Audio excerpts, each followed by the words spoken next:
feel like you're dominating the game, playing well, but at the end of the day, if you're not finishing your goals, it makes it tough on yourself. U.S. style and everything that everyone wanted to see, and then we end up going into penalties. So it is what it is. I'm proud of every player that stood up, took a penalty. Yeah, it sucks. It's tough. Tough way to go out at the end, being that close to it. Unfortunately, that's sports, that's soccer. Yeah, that definitely hurts.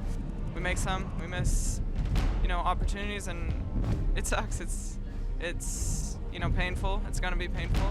Unfortunately, this is my last time in this crest, so I'm excited for them in the future. There's just some dark comedy in me missing a penalty in my last game ever, so.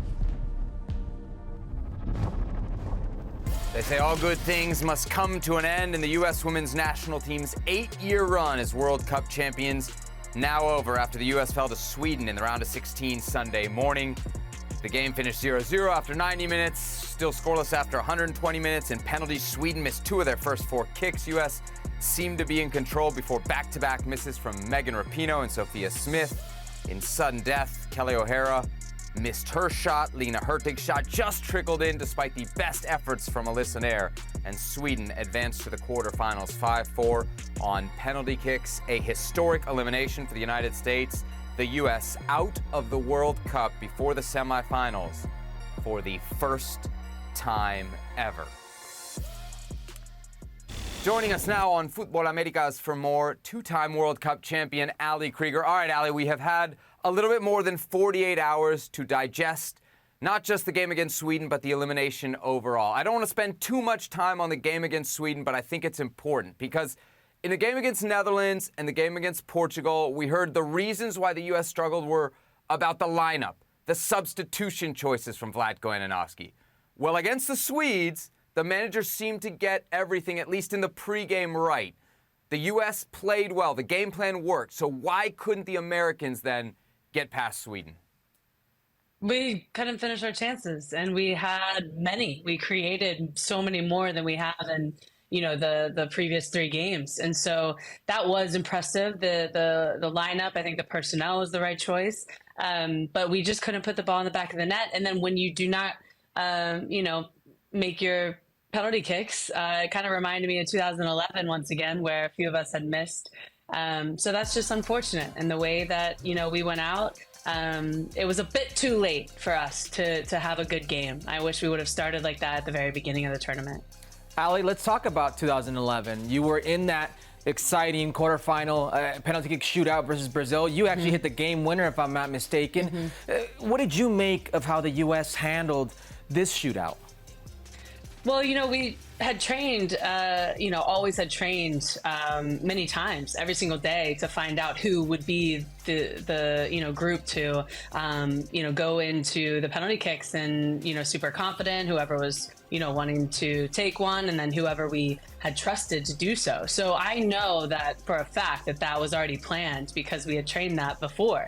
It's never, just a surprise and a last minute decision. So it's shocking to me how it happened, unfortunately, on the world's biggest stage. And in that moment, it's really difficult to, make your PK and stand up there with that confidence and smash it in the back of the net like, Alyssa Nair did. But yeah, it was just a shock to me. I'm still trying to process the whole tournament as the U.S. went through and as a team. So I'm just upset for the women, and I'm upset for our country because I do think going into this tournament I had other expectations. Ali, as far as the decision on the penalty kick takers, Alex Morgan subbed off in the 99th minute. I would have thought, well, for sure, if you're going to leave her on that long, you might as well keep her on for penalties. Then she's on the bench. She can't take a penalty. You brought in 2 players in the 120th minute just to take penalties. What did you make of those decisions? Because that really may have been where the game was decided here. Absolutely. And I think Christy Mewis stood up there and, trusted herself, rocked the shot. Luckily, it went in.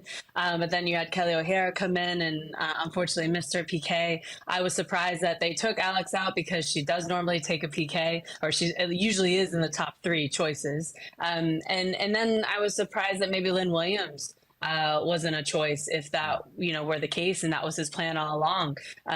Put in players who, would score and are used to that position, because Lynn Williams is one of our three at Gotham, and so I was quite surprised, at that decision as well.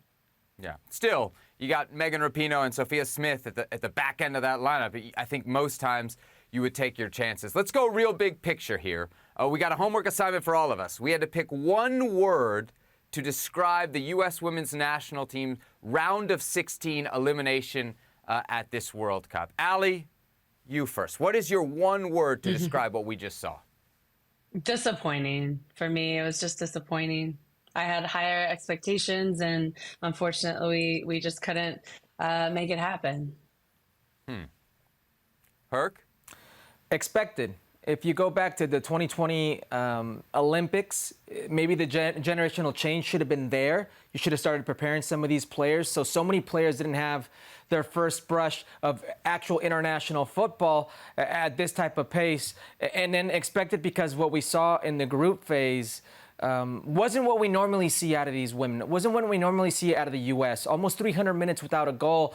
Expected because even though they played well, they still were toothless up front. They're very dull. In fact, they didn't get the majority of their chances against Sweden until after the 90th minute, and one could argue until Sweden physically didn't have too much left in the tank.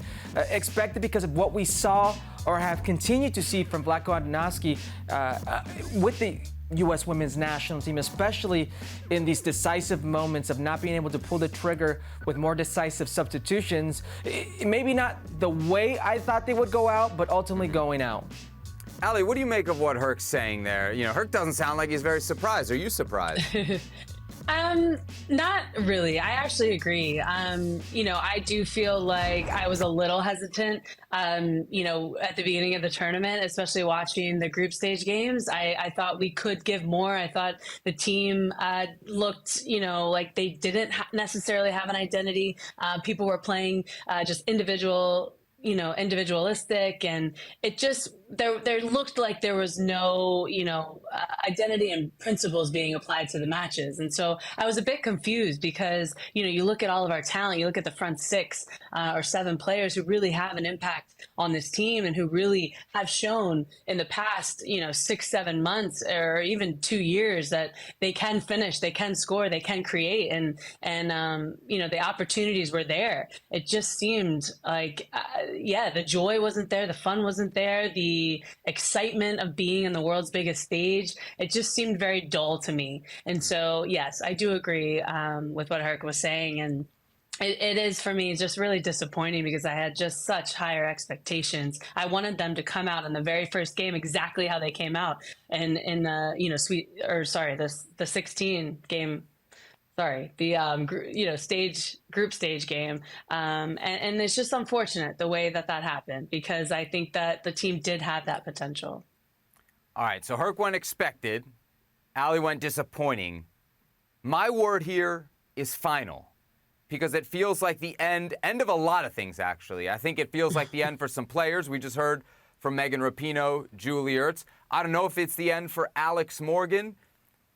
Probably could come back for the next Olympics, but it's probably the end for her as the undisputed number 1, number 9 in the pool. It's certainly going to be the end for the manager. I don't think we see any way for Vlatko Andonovski to say.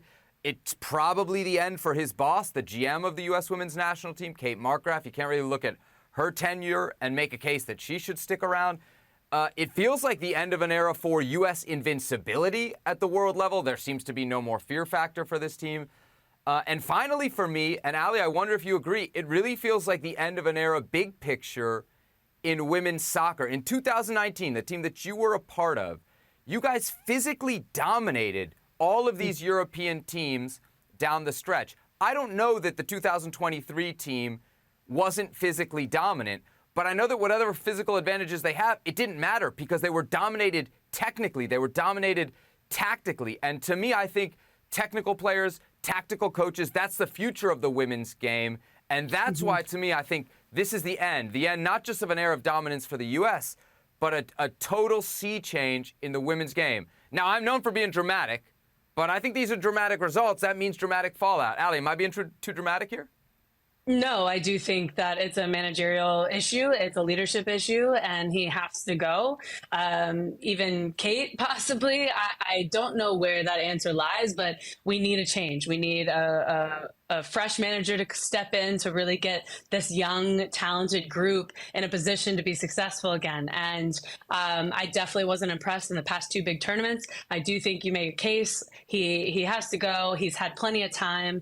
And I've said this before, there's coaches who can come in with 6-7 months under their belt and really create a team that, you know, can be successful with certain principles, with a certain identity. And he's had many years to do that. And it just doesn't seem like we're there yet. So I do think there's a short amount of time before the Olympics. They need to bring somebody else in to really start to get this team back on track before we, you know, lose it for a longer period of time. Ali, what do you think his biggest mistake was, Vlatko Andonovski, as the manager? Because there is kind of a laundry list, right? We can look at the selections on the roster. We talked about it on the ESPN FC Women's Soccer Special, taking Alex Morgan as the only number 9, not taking Ashley Hatch. We talked about the preparation for the team, not using Savannah DeMello, then making her suddenly a starter at the World Cup. The lineups, the subs, maybe an over-reliance even on veteran players. What do you think was the thing that Andonovski did that hurt this team or hindered it the most? I think not trusting in his players who he chose. The 23. He didn't use his subs properly. I don't think he, you know, had a vision of who he actually wanted to start, because you have, for example, an Alana Cook who played center back for the national team and started many, many games these past 2 years and didn't even see the field. And then he, you know, decides to bring JJ in, and JJ was playing the 6 all the way up until the tournament. And then because of Becky Sauerbrun's injury, you know, he moves her back into the center back position and then tries to change around the midfield. And I just think, looking down the bench, if you don't trust those players, then why would you bring those players to the tournament if you're not going to actually use them? In 2019 and 2015, we were able to change our lineups and make it super seamless. To be able to perform our best and to be able to give the starters a rest. And I remember that against Costa Rica. I think we beat them 3-0 or 3-1. And we were allowed our players to rest before we had to go and play France that next game. And so I just wonder why he would bring certain players and then not be able to put them in the game and be able to trust in them and trust in their ability to get the job done after you've been starting them and playing them for months and months. And so I think that's where he definitely went wrong. In previous years, we've had our lineup solidified for 6-7 months in advance. You build those relationships, you build that consistency, you build that camaraderie within the team. And here it just seemed like everybody was just kind of thrown out there into the fire. Some people, like you mentioned before, had their very first cap and their very first experience at the World Cup on the, you know, at the biggest stage. I mean, how do you just throw players into that is pretty incredible to me. So I think that, you know, there were some decisions there, leadership and manager decisions that I don't really necessarily agree with. I mean, I can't argue with the single word you just said, Ali. I will say it feels kind of tough to pile this on a manager that didn't have maybe some of his best players like Mallory Swanson, Karen Requario, Becky Sauerbrunn, you know, the captain of the team. So it does feel a bit too much. But then I think about what he did do wrong, and I can't disagree with what you said. I just don't think he's capacitated enough. Excuse me. He doesn't have the capacity to be the U.S. women's national team coach. The U.S. women were the 2-time defending champs. They were the best team in the world. The best team in the world deserves the best coach in the world. Vlatko Andonovski was not the best coach. Vlatko Andonovski didn't have the player resume. He was an indoor player. He was an indoor coach and coached the NWSL and had success there when there were 9 teams in the league and not nearly strong enough what we see the rest of the world has. So maybe we underestimated the rest of the world here and should have brought in a different coach. As far as what you think the program needs, is there anything that you think the program needs or can change in or around the program that it needs or can change now? Yes, I do think that when players now who are, 14, 15 years old, you see a few in our league now getting into this professional atmosphere. I think we need more of that because around the world, there's not many players. And I've had this experience playing in Germany for 5.5 years. I was playing with Svenja Huth, who was actually just on the German national team, one of the captains of their team. She was 16 years old playing in our Champions League game. We need more younger players thrown into our professional environment in order to stay, the best in the world, because this is how other teams are catching up. None of their players are going to college for 4 years and choosing that over being a pro. And so we have to kind of change the model that we set up for players. Not saying, that going to school isn't important. I just think that if we want to continue being the best in the world and provide the best players who are technically, tactically experienced, intelligent, we need to put them in our environment earlier than, allowing them to go to college. Nowadays, you can take courses online. You can go to the local college where your club team is or your pro team is. So I think we need to change the model a little bit because now other teams are catching up, and it's a drastic change in the gap compared to the lower ranked teams and the higher ranked teams. And I think this is one way we can fix that. School is for fools. If there's anything we know here on Futbol Americas, straight to the pros. We see it all the time in the NWSL now. We see it all in the NWSL. All right, one more thing before we get out of here, Ali, because there's been a lot of doom and gloom. There is a future here, right? So let's maybe pick out one player.